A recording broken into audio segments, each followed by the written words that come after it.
तो आज की वीडियो में मैं बात करने वाला हूँ क्लास 10 के जो कि जैक बोर्ड का फाइनल एग्ज़ाम जो है बच्चों, उसके रिगार्डिंग मैं बात करने वाला हूँ, ठीक है? जो कि आपका यहाँ 40 एमसीक्यू कराया जाएगा और ये आपके बोर्ड एग्ज़ाम के लिए बहुत ही महत्वपूर्ण है। ये जो क्वेश्चन है बच्चों, वो डायरेक्ट एग्ज़ाम में आप लोगों को देखने को मिलेगा। तो चलिए हम लोग प्रैक्टिस करते हैं। ये क्लास 10 के लिए जो साइंस क्वेश्चन है, ये बोर्ड के एग्ज़ाम के लिए बहुत ही महत्वपूर्ण प्रश्न हैं। तो चलिए हम लोग वन बाय वन करके सारे को देखते हैं। चलिए यहाँ पे ध्यान दीजिएगा, यहाँ पे पहला क्वेश्चन देखिए, क्या दिया हुआ है कि किसी दर्पण में वास्तविक फ़ोकस होता है। किसी दर्पण में वास्तविक फ़ोकस होता है। बच्चों, जो वास्तविक फ़ोकस होता है कोई भी दर्पण में, वो कैसा होता है, ठीक है? तो देखिए यहाँ पे दिया अवतल, उत्तल, समतल, इनमें से कोई नहीं। तो बच्चों किसी भी दर्पण का जो वास्तविक फ़ोकस होता है बच्चों, वो क्या होता है आपका? अवतल होता है, ठीक है? और इंग्लिश वाले बच्चे इंग्लिश में ध्यान देंगे। ये सारे क्वेश्चन जो है मोस्ट इम्पोर्टेंट है। ये आपके बोर्ड के एग्ज़ाम में डायरेक्ट वहाँ पे टच करेगा, डायरेक्ट देखने को मिलेगा। इसलिए बिल्कुल इसको स्किप ना करते हुए पूरे वीडियो को ध्यानपूर्वक देखेंगे। चलिए, यहाँ पे क्या दिया है? Which mirror has a real focus, है ना? तो क्या होगा? कॉन्केव, है ना? इंग्लिश मीडियम वाले इंग्लिश में ध्यान देंगे। चलिए नेक्स्ट क्वेश्चन यहाँ दिया है, मोटर वाहन के सामने कौन-सा दर्पण लगा होता है?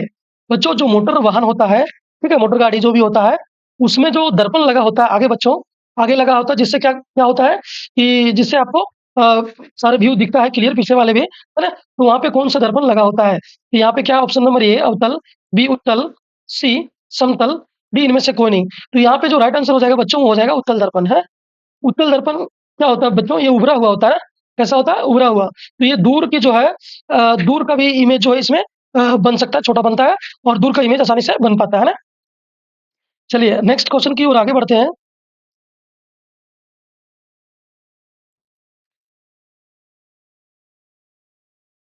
एक मिनट बच्चों।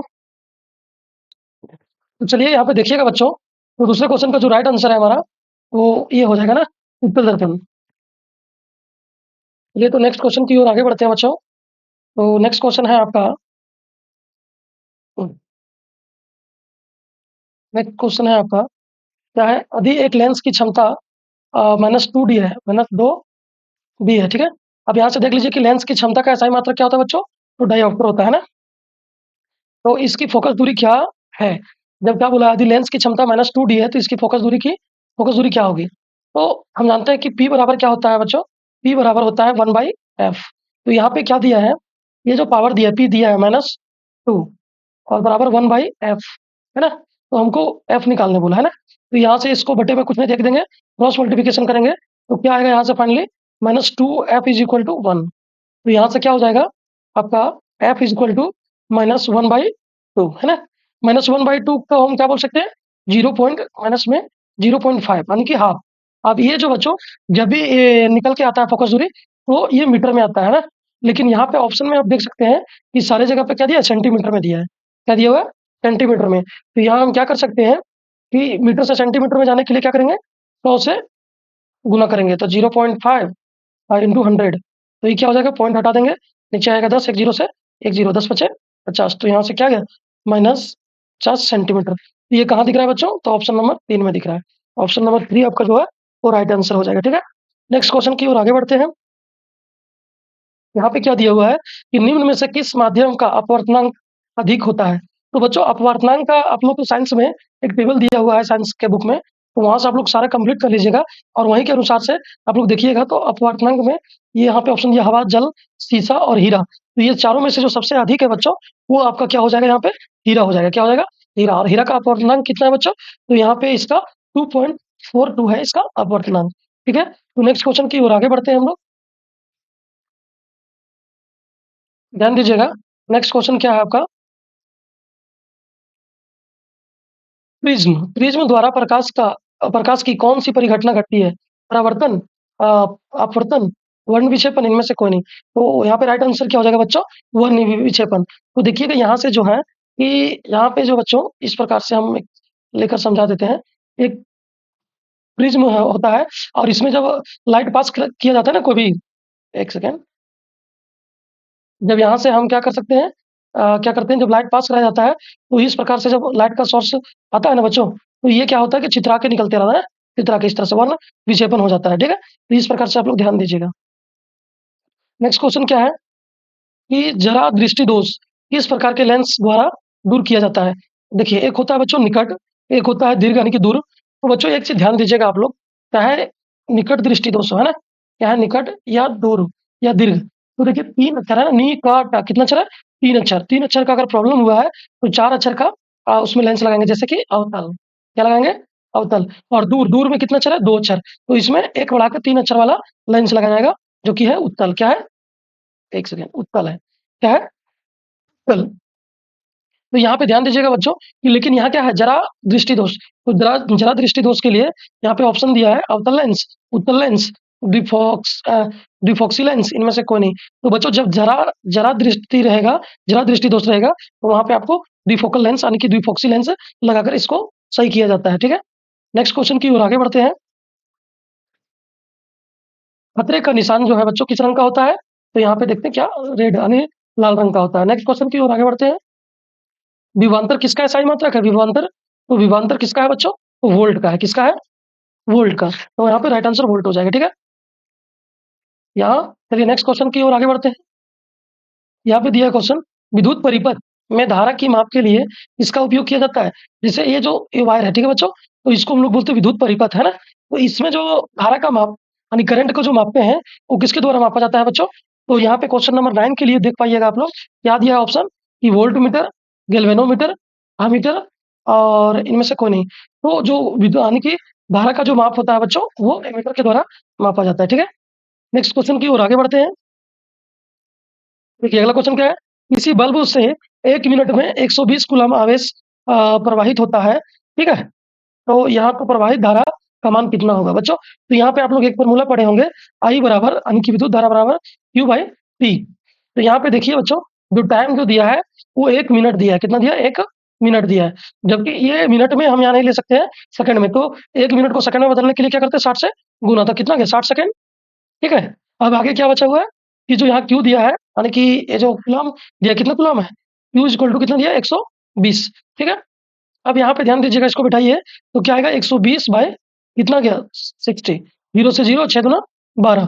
तो यहाँ से आप देख सकते हैं कि 2, और जो बच्चों ये विद्युत धारा जो निकलता है, वो किसमें निकलता है? एम्पियर में, है ना? तो विद्युत धारा का सही मात्रक क्या था? एम्पियर, है ना? तो यहाँ पे 2 एम्पियर आंसर हो जाएगा। तो यहाँ पे देख सकते हैं कि ऑप्शन नंबर 2 हमारा राइट आंसर है।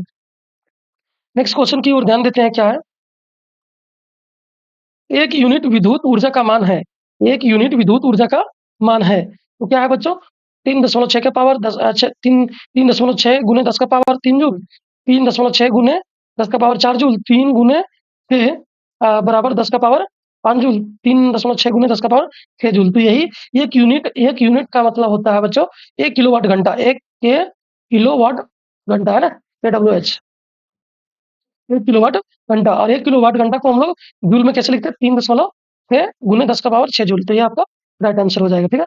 नेक्स्ट क्वेश्चन की ओर आगे बढ़ते हैं। देखिए यहाँ पे क्या दिया है? विद्युत धारा प्राप्त करने की युक्ति को क्या कहते हैं? विद्युत धारा जो है बच्चों, विद्युत धारा प्राप्त करने की युक्ति को हम लोग क्या बोलते हैं? तो यहाँ पे ध्यान दीजिएगा कि जो विद्युत धारा जिससे प्राप्त करते हैं, उस युक्ति को हम क्या कहते हैं? जनित्र, अमीटर, मोटर, गैल्वेनोमीटर। विद्युत धारा प्राप्त करने वाले युक्ति को हम लोग क्या कहते हैं बच्चों? तो ध्यान दीजिएगा, यहाँ पे जो इसका राइट आंसर, यहाँ पे ध्यान देख सकते हैं बच्चों कि जो विद्युत धारा प्राप्त करने की युक्ति को हम लोग क्या कहते हैं? तो जनित्र बोलते हैं। क्या बोलते हैं? जनित्र। नेक्स्ट क्वेश्चन की ओर आगे बढ़ते हैं, ठीक है? ध्यान दीजिएगा यहाँ पे कि लघुपथन के समय परिपथ में विद्युत धारा का मान हो जाता है। तो देखिए लघुपथन मतलब क्या होता है बच्चों? शॉर्ट सर्किट, या क्या बोलते हैं उसको, घर में जो हाई वोल्टेज के कारण क्या होता है? बोर्ड वगैरह, स्विच वगैरह, फ्यूज जो जल जाता है, जिसके कारण पूरा घर में क्षति पहुंचता है, तो उसी को हम लोग क्या बोलते हैं? लघुपथन। तो लघुपथन के समय परिपथ यानी कि जो ये रास्ता है, परिपथ में जो है विद्युत धारा का मान क्या क्या होता है? बहुत अधिक, बहुत कम, शून्य, इनमें से कोई नहीं। तो इसका जो राइट आंसर है बच्चों, वो बहुत अधिक होता है, ठीक है? नेक्स्ट क्वेश्चन की ओर आगे बढ़ते हैं। यहाँ पे दिया है नीला लिटमस पेपर किससे लाल हो जाता है? तो नीला लिटमस पेपर है जो बच्चों, वो किससे लाल हो जाता है? तो यहाँ पे हम लोग ध्यान दे सकते हैं। तो यहाँ पे ध्यान दे सकते हैं बच्चों, नीला लिटमस पत्र जो है वो लाल होने के लिए उसमें क्या चाहिए? अम्ल, लवण, क्षार, इनमें से कोई नहीं। तो यहाँ पे क्या हो जाएगा बच्चों, अम्ल हो जाएगा। और अगर ये क्या हुआ, नीला से लाल तक की तरफ गया, अगर ये उल्टा जाता है इसे कि लाल से नीला हो जाता है, तो वो किसके द्वारा होता है बच्चों, क्षारक के द्वारा। किसके द्वारा होगा, तो क्षारक के द्वारा। ठीक है, नेक्स्ट क्वेश्चन की ओर ध्यान देंगे हम लोग। देखिए यहाँ पे, निम्न में से कौन क्षार है, निम्न में से कौन क्षार है। ठीक है, तो यहाँ पे हम देख सकते हैं कि यहाँ पे जो क्षार कौन है बच्चों, तो यहाँ पे ये CH3COOH, ये जो है ये भी क्या दिख रहा है आपको, पहला ऑप्शन HNO3 NaCl और NaOH, यानी कि सोडियम हाइड्रोक्साइड। तो यही है बच्चों आपका क्षार। क्या है, 15 के लिए आपका राइट आंसर हो जाएगा ऑप्शन नंबर 4। ठीक है, नेक्स्ट क्वेश्चन की ओर आगे बढ़ते हैं। देखिए यहाँ क्या है, जिप्सम का रासायनिक सूत्र है CaSO4 into 5H2O, CaSO4 into 2H2O, CaSO4 into 7H2O, CaSO4 into half H2O। तो बच्चों ध्यान देंगे कि आपका जो यहाँ पे राइट आंसर हो जाएगा जिप्सम का, जो जिप्सम का राइट आंसर हो जाएगा बच्चों, वो CaSO4 इंटू 2H2O हो जाएगा। ठीक है, और अगर आपको पूछता बच्चों कि CaSO4 इंटू हाफ H2O, तो ये जो है बच्चों, ये हो जाता है आपका plaster of Paris, plaster of Paris. ये किसका सूत्र है बच्चों, प्लास्टर ऑफ पेरिस का। ठीक है, चलिए नेक्स्ट क्वेश्चन की ओर आगे बढ़ते हैं। ध्यान दीजिएगा, सारे क्वेश्चन आपके बोर्ड एग्जाम के लिए बहुत ही महत्वपूर्ण प्रश्न है बच्चों।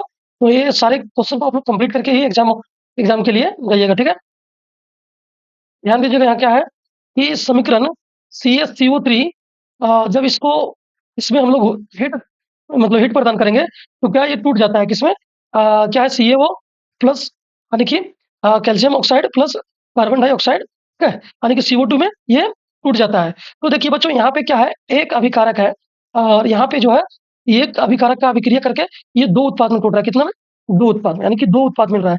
तो ऐसा कब होता है, संयोजन में, वियोजन में, विस्थापन में, और इनमें से कोई नहीं। तो यहाँ पे जो राइट आंसर हो जाएगा बच्चों, क्या हो रहा है, एकल उत्पाद जो एकल अभिकारक जो है, एकल यानी कि एकल जो तत्व है, वो टूटकर कितने भागों में विभक्त हो रहा है, दो में, दो या दो से अधिक में टूट रहा है। ठीक है, तो ये वियोजन अभिक्रिया में होता है ऐसा। ठीक है, नेक्स्ट क्वेश्चन की ओर आगे बढ़ते हैं। जल के विद्युत अपघटन में कैथोड पर निम्न में से कौन सी गैस मुक्त होती है।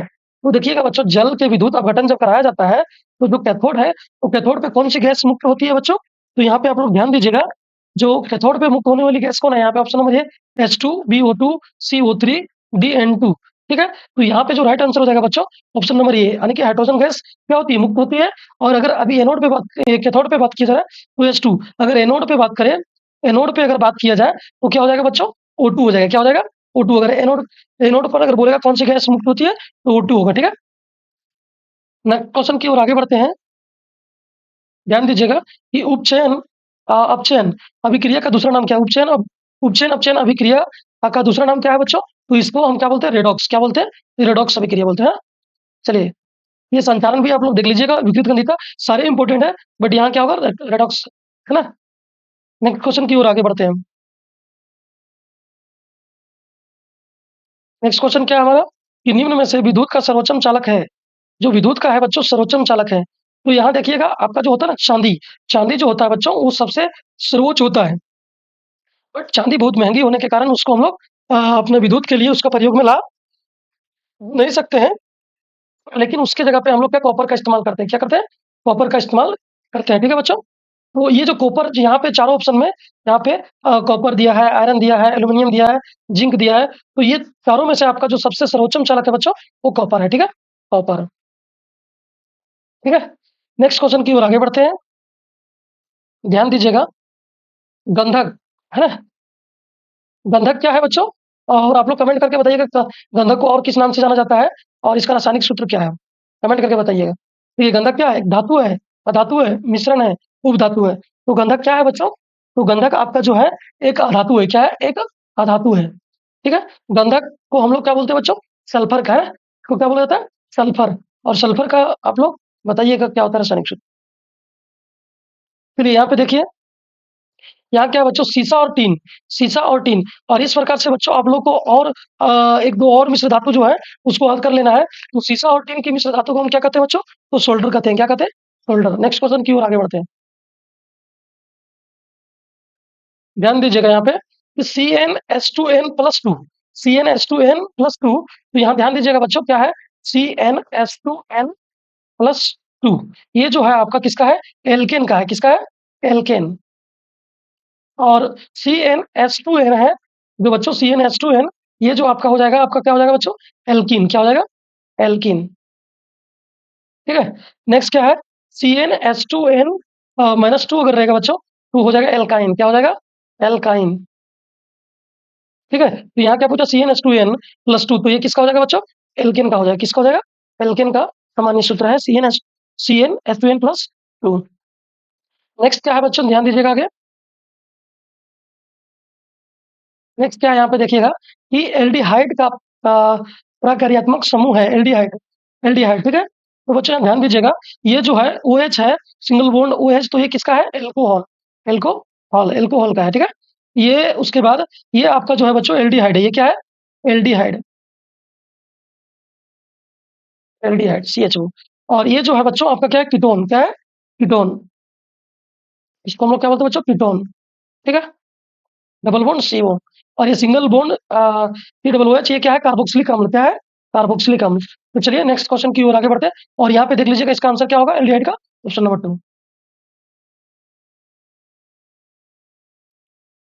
ध्यान दीजिएगा यहाँ पे क्या है? एथेनॉल सोडियम से अभिक्रिया कर कौन सा गैस बनाता है? एथेनॉल जो है बच्चों, वो सोडियम से अभिक्रिया कर कौन सा गैस बनाता है? तो यहाँ पे ध्यान दीजिएगा, यहाँ पे दिया है H2O2 N2 CO2, है ना। तो यहाँ पे एथेनॉल जो है बच्चों, वो किसे एथेनॉल जो है, एथेनॉल जो है बच्चों, वो सोडियम से अभिक्रिया करके वो क्या बनाता है? आपका कौन सा गैस बनाता है? तो इसका जो है, ये आप देख सकते हैं, यहाँ पे हम बता देते हैं आप लोग को कि कौन सा गैस बनाता है यहाँ पे, तो समझा देते हैं। जैसे एथेनॉल का रासायनिक सूत्र क्या होता है? C2H5OH, है ना, प्लस Na। अब इसका जब अभिक्रिया कराएंगे बच्चों, तो ये C2H5 C2H5, एक मिनट थोड़ा सा ध्यान दीजिएगा। तो यहाँ पे क्या हो जाएगा बच्चों? ध्यान दीजिएगा कि C2H5OH प्लस सोडियम लिए, तो यहाँ बनेगा C2H5O Na प्लस H2। अब इसको बैलेंस कर रहे हैं, यहाँ पे हाइड्रोजन गैस जो है वो निकलेगा, ठीक है। तो यहाँ पे इसको बैलेंस करने के लिए क्या करेंगे बच्चों? यहाँ पे ये 2 लगेगा, और यहाँ पे भी 2 आ जाएगा, और यहाँ पे भी आपका 2 हो जाएगा, तो ये बैलेंस रहेगा, ठीक है। ये ध्यान दीजिएगा। तो यहाँ पे कौन सा गैस निकल रहा है? तो हाइड्रोजन गैस निकल रहा है, तो ये आपका H2 यहाँ पे राइट आंसर हो जाएगा, ठीक है। नेक्स्ट क्वेश्चन की ओर आगे बढ़ते हैं। ध्यान दीजिएगा बच्चों, क्या है कि आधुनिक आवर्त सारणी में आवर्तों की संख्या, एक आवर्त होता है, दूसरा क्या होता है?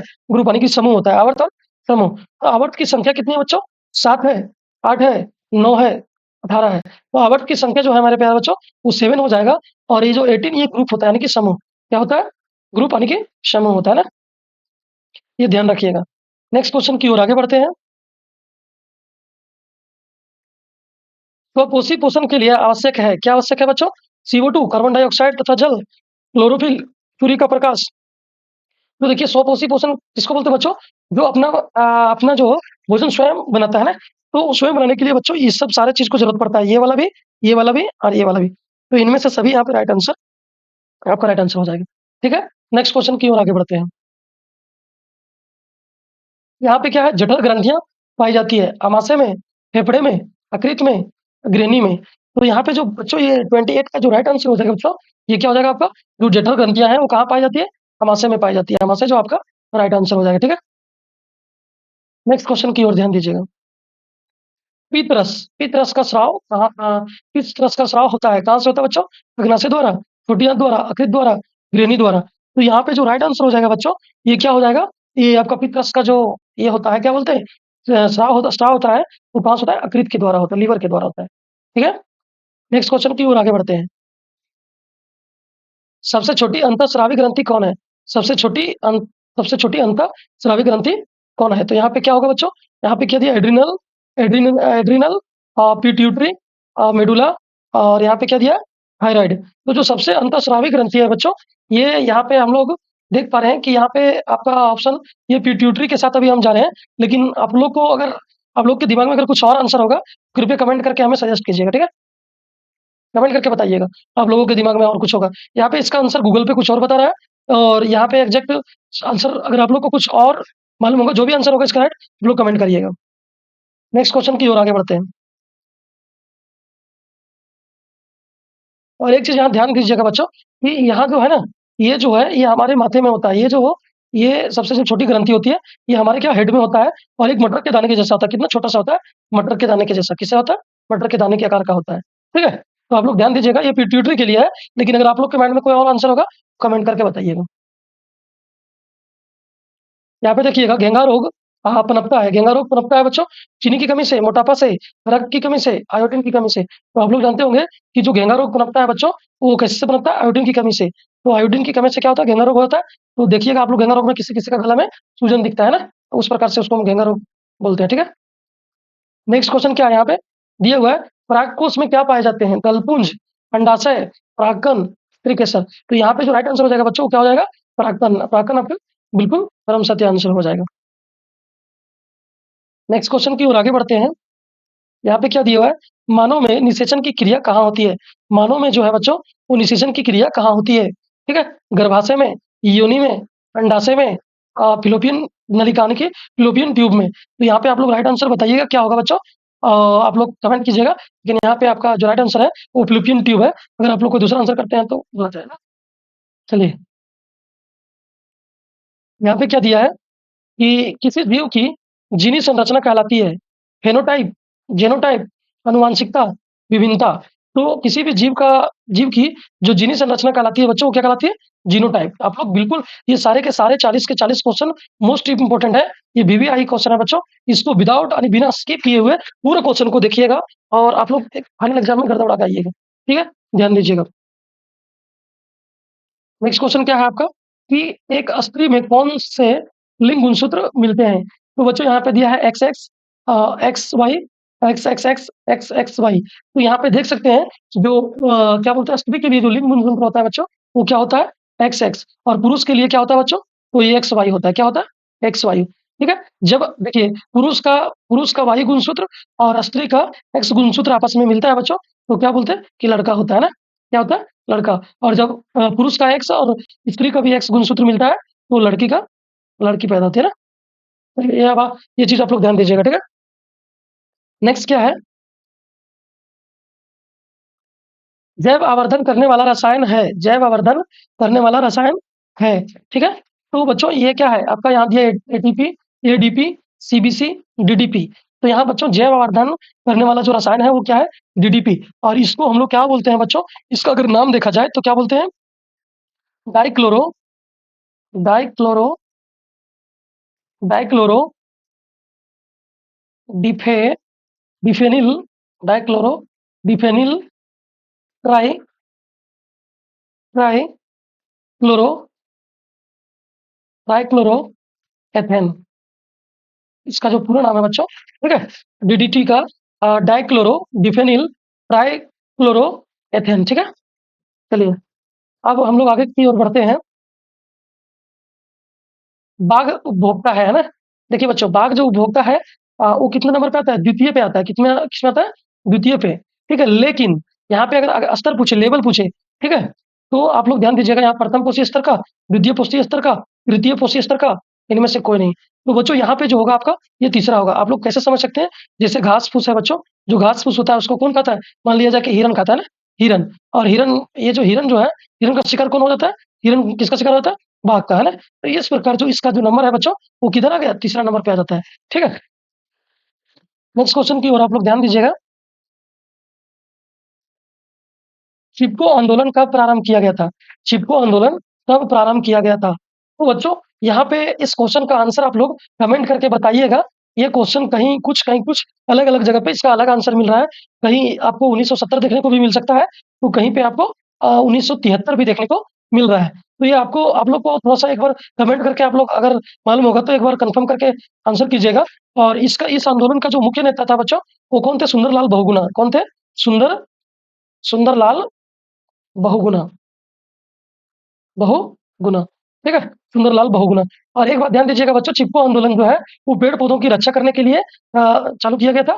तो ये चिपको आंदोलन में ये क्या किया जाता था बच्चों? अगर कोई पेड़ को काट रहा है, तो उसमें लिपट के पेड़ को बचाने का काम करते थे। ठीक है? तो ये कहीं-कहीं 1970 से दिखाया दे देता है, कहीं 1973 भी बताया गया है। तो आप लोग एक बार कमेंट करके इसका आंसर ज़रूर कीजिएगा।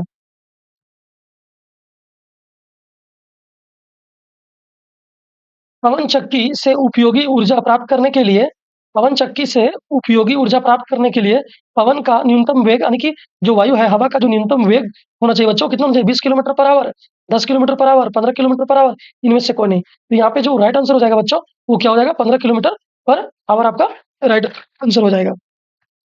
ठीक है? अब नेक्स्ट क्वेश्चन की ओर आगे बढ़ते हैं हम लोग और अंतिम क्वेश्चन की ओर हम लोग आगे बढ़ते हैं। ठीक है? यहाँ पे क्या दिया हुआ है कि दिया हुआ है जल विद्युत संयंत्र किस ऊर्जा को विद्युत ऊर्जा में रूपांतरित करता है? देखिएगा बच्चों, जैसे ये तिलैया डैम है, क्या है?